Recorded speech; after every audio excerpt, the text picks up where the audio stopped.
Okay, so on 9.5, remember you're going to have your calculator with you. If you don't have a scientific calculator, don't worry about it. I'll show you how to use your phone as well. But either way, we're going to be doing some work with these, and the buttons we're now going to be using are right here: sine, cosine, and tangent. Tangent was 9.4. Today we're doing sine and cosine, which is 9.5. And see, it looks the same on all of them. Sin, cos, tan, sine, cosine, tangent. So this is 9.4, 9.5. And that's what we're doing today. So if I tell you, some people are like, well, what is tangent? Tangent in 9.4 is simply the name of a ratio. And that ratio is the same in every right triangle. So let's just jump in and I'll explain stuff to you as we go and how to use those buttons. So ideally what I would like you to do, students will be able to use sine and cosine ratios in right triangles to find side lengths. So the relationship in a right triangle between the legs and the hypotenuse has a very specific ratio, and we call them sine and cosine. They're trigonometric ratios for acute angles that involve the lengths of a leg and the hypotenuse. So let's label our right triangle. By the way, this is only in right triangles. You don't do it in other triangles, just right triangles. Okay, so here's ABC, and we're going to talk about this angle here, acute angle A. Okay, we usually mark it with like a little theta mark or something. A theta looks like that. In a right triangle, the hypotenuse is always, always, always across from the right angle. This is always your hypotenuse. Okay? But the other two legs we're going to call something else. So these legs here, since we're talking about angle A, the one that is connected to it right here, this leg, we're going to call that the adjacent leg.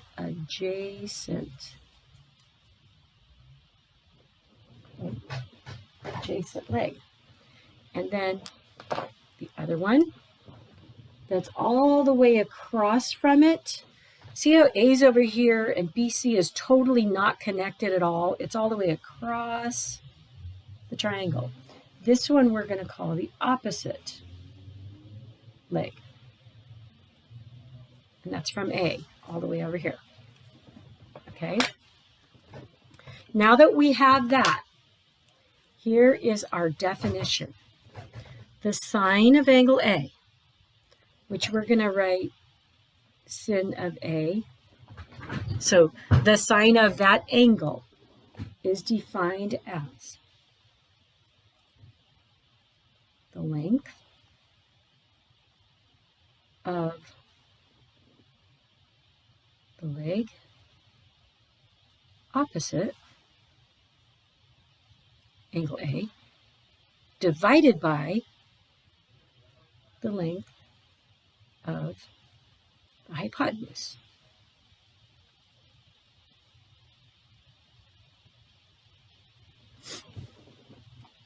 So in this case, if I want to write the sine of angle A, here's A, the opposite leg is BC, and the hypotenuse is AB.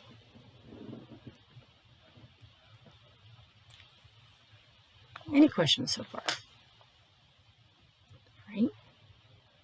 Now we have another one called cosine, right? The other button on there. So we're going to abbreviate that cos, but it is cosine. The cosine of angle A is defined as the length of the leg adjacent angle A. So this is the one that's connected, right? That's right here. Divided by the length of the hypotenuse.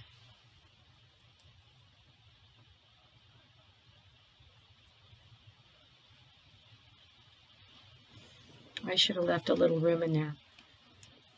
So if I wanted to do, say, the cosine of angle A, okay, so here's angle A. The cosine is AC divided by AB, because that's my hypotenuse. And that's it. So today we're learning these definitions and playing around with them for practice. We'll use them later, but this right now, this is how this works. The sine is the opposite of the hypotenuse, and the cosine is the adjacent over the hypotenuse. Now, there's an easy way to remember this, and we'll do this in a second.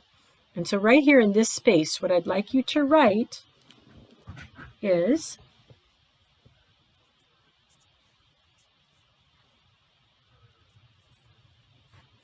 SOHCAHTOA. I remember my geometry teacher. I went to Esperanza. We were Aztecs, and our big rival was the Eldorado Hawks. And it was, in fact, one of our games were coming up, and she said, "You Esperanza Aztecs, you wanna beat that team, and you wanna really give them a good game, and you want to make sure that you sock it to them." And she was really animated, I remember, and kept swinging her arm. You want to sock it to them. And so that's how she always made me think of this. SOHCAHTOA. You want to sock it to them. So how this works out is that this is sine. Okay. So sine is equal to opposite over hypotenuse. Cosine, that's the cosine equals adjacent over hypotenuse.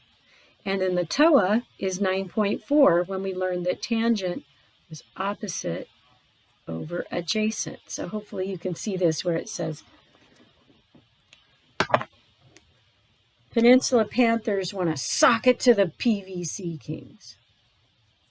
Sock it to them. And what you're going to do is memorize these, okay? It's not going to be super easy, but you can do it. Millions of students have done it. You can too, all right? So we're going to practice with this. Now, there's one other thing. I only did sine of A. Well, what if I wanted to do the sine of B? Okay, and I don't know where you're going to put this. I'm sorry, because I have to erase that. But I wanted to do this in red so it stands out. What if I want to take the sine of B? You can also take it of B. It's going to be the opposite side, which is AC, over the hypotenuse, which is AB. And then you can also take the cosine of B. So the cosine of B, right, here's B. Instead of this being opposite, now in B, it's the one that's connected. So this one's BC over AB. So that's why we just call them opposite or adjacent, but it has to do with which angle you're looking at. The adjacent is connected, and the opposite is all the way across the triangle, and it's not connected. You may notice some of them look similar. So in this example, we're going to find sine S, sine R, cosine S, and cosine R.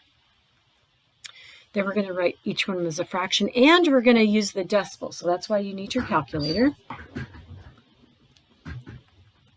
So I'll start here with S. So I'm looking at angle S, and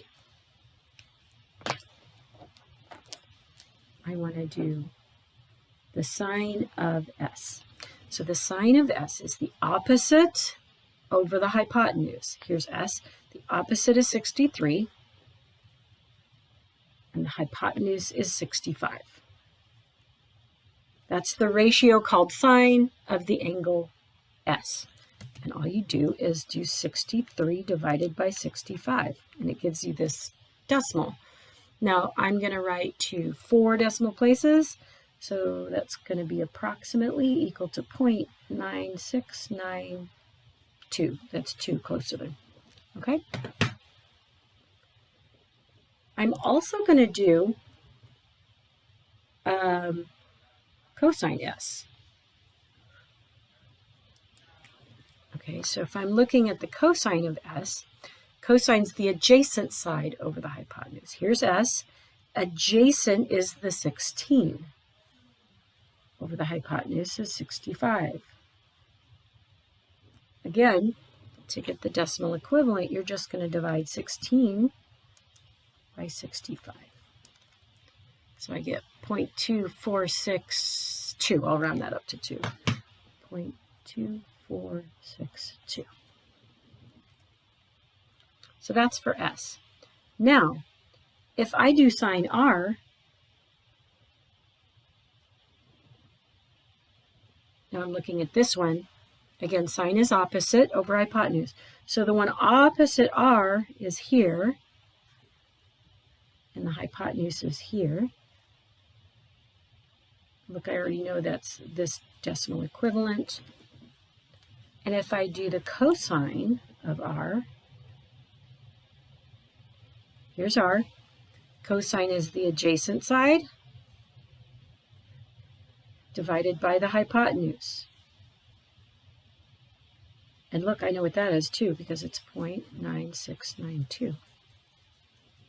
Okay, so we did these. And you should notice something here. What do you notice?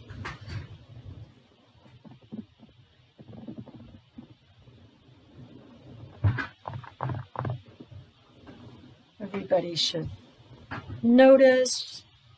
Which ones are the same?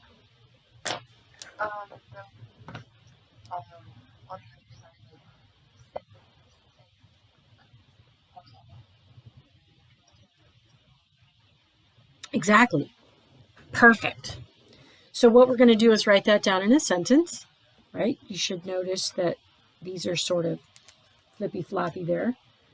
You know, if you wanted to, you may even add like little arrows on there on your paper. Okay, so the sine of an acute angle is equal to the cosine of its complement. So remember in right triangles, if this is 90, then these two have to add up to 90. So the way we say like the other angle is we call it the complement. And of course, we also are going to say that the cosine of an acute angle is equal to the sine of its complement. And this is really handy because this, you know, it's another way to solve things. So down here, what it says, sine and cosine of complementary angles. If A and B are complementary angles in ABC, so A and B have to be here in our right triangle, then sine A, the sine of this is equal to the cosine of this, and the cosine of this is equal to the sine of this.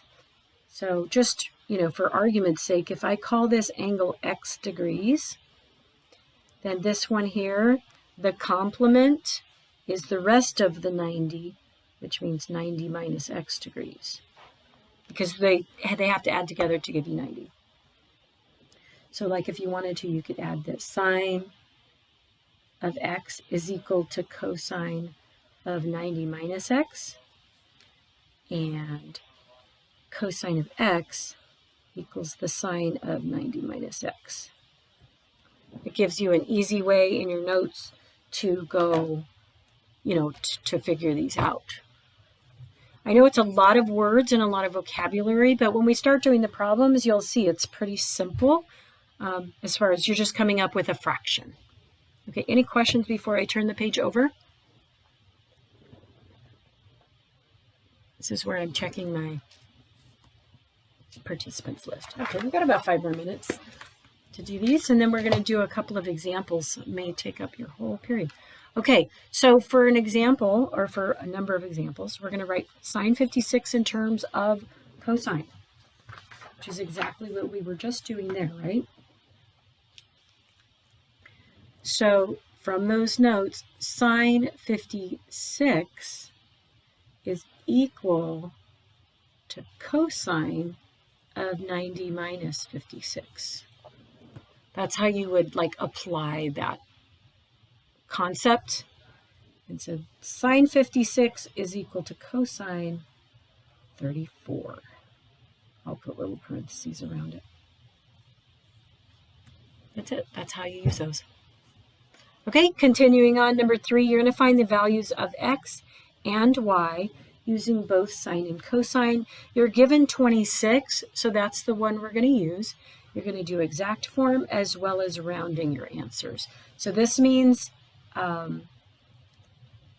square roots, if you have them, or reduced fractions, and this is usually a decimal to the nearest hundredth.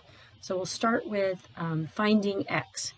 So x is the opposite side from 26. So remember your SOHCAHTOA. Sine is opposite over hypotenuse. So sine is it's going to be, it'll look like this. Sine of 26, that ratio is going to equal x over the hypotenuse, 14. And then the cosine, remember cosine is adjacent over hypotenuse. Cosine 26 is the side that's connected, so that's going to give us the y over 14.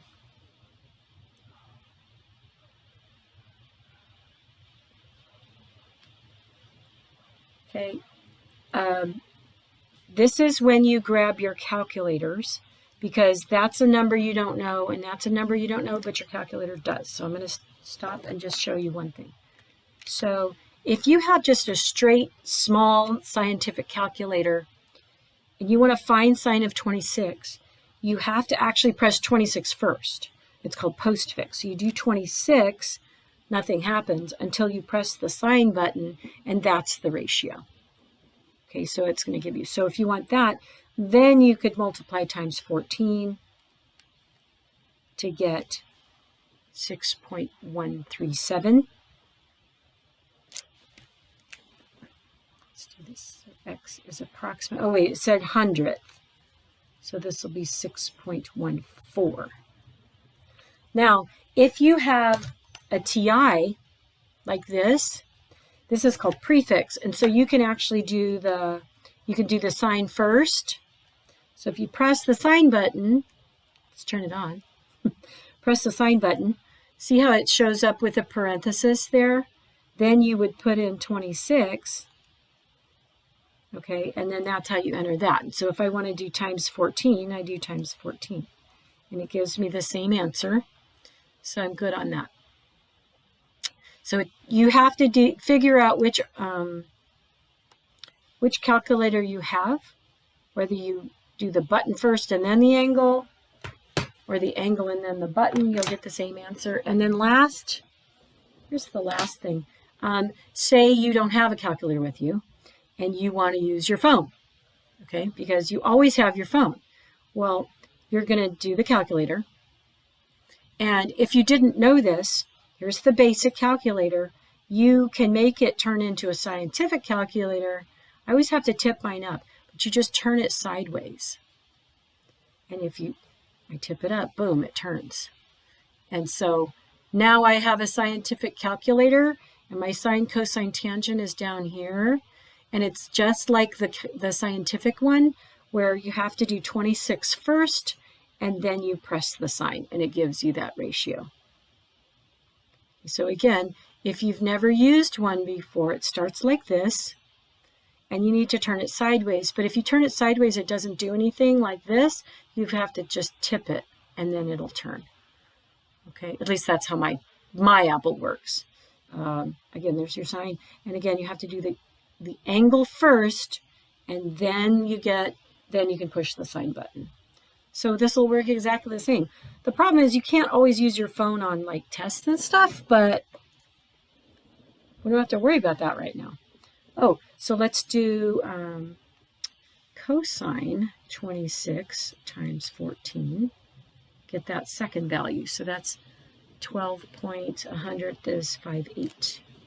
So this is y is approximately 12.58.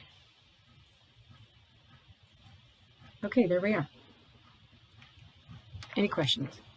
All right, fun. Now, this next part is both a 45-degree angle and a 30-degree angle. So your card is going to come in super handy here.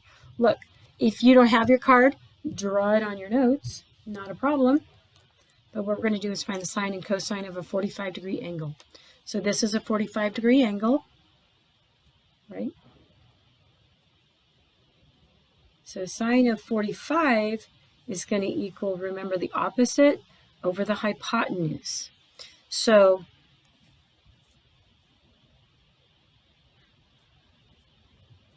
this is x root 2.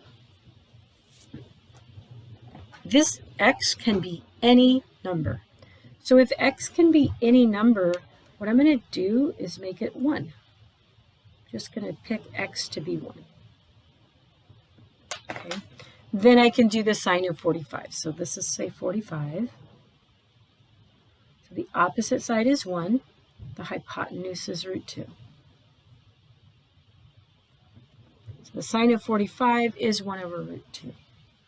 The cosine of 45 happens to be the same because its adjacent side is 1 and the hypotenuse is the same. The problem is that we can't leave it like that. We have to rationalize because we don't leave radicals in the denominator. But that's okay. This ends up being root 2 over 2. And this also ends up being root 2 over 2. So that's super important. Make sure you get that concept, and you'll be seeing a lot more. And then this one is a 30-degree angle. So now here we are on the second part of our card. Okay? If you don't have the card in front of you, just draw it. Here's my 30, here's my 60. Remember, the short side is across from here, and that's going to be x. I always double the hypotenuse, and then this is x root 3. So with that relationship in mind, I'm going to do the same thing. I'm going to say that x is 1. And that means this is x equals 2, and this is root 3. Okay, it'll work out the same no matter what x is, so there's no problem in doing this. I want to find the sine and cosine of 30 degrees. So sine of 30 is the opposite over the hypotenuse. So from 30, the opposite is 1. The opposite is 1. And the hypotenuse is 2. Bam. That's it. The cosine of 30 will be adjacent over hypotenuse because it's SOHCAHTOA. So ka is my 30. So the adjacent side is my root 3. And my hypotenuse, again, is 2. There you go. That's it. That's what we're doing in this section. We're just practicing how to find stuff. Now, I only have one example, actually, where we're going to do, like, really finding an angle. And you're skiing on a mountain with an altitude of 1,200 feet. That's right here, 1,200. The angle of depression is 21. That's over here. Remember, it's from the horizon down. That's your angle of depression. And you want to find x. So x is the hypotenuse. And the way so we now have sine, cosine, and tangent to be able to solve problems. And the way you figure out which one you're going to use is which two sides are involved. Because sometimes you can use two different ones, but in this picture, I have an angle here. I have the opposite side from the angle, and I'm looking for the hypotenuse. So then you ask yourself, which one of these has to do with the opposite and the hypotenuse? That's how you're going to choose sine, because sine is opposite over hypotenuse. The other two, you don't have enough information to use. It all depends on what you're given. So this is going to be sine of 21 equals, the opposite side is 1200, and you're looking for the hypotenuse, so that's your x. Okay, you're going to cross product here, so it's basically x equals 1200 divided by sine 21. So 21 sine is 0.358. I'll round it up to 4. Okay. And when I multiply that out, divide it out, sorry, I get 3348. It says to the nearest foot, and that's 0.5, so I'll go ahead and make that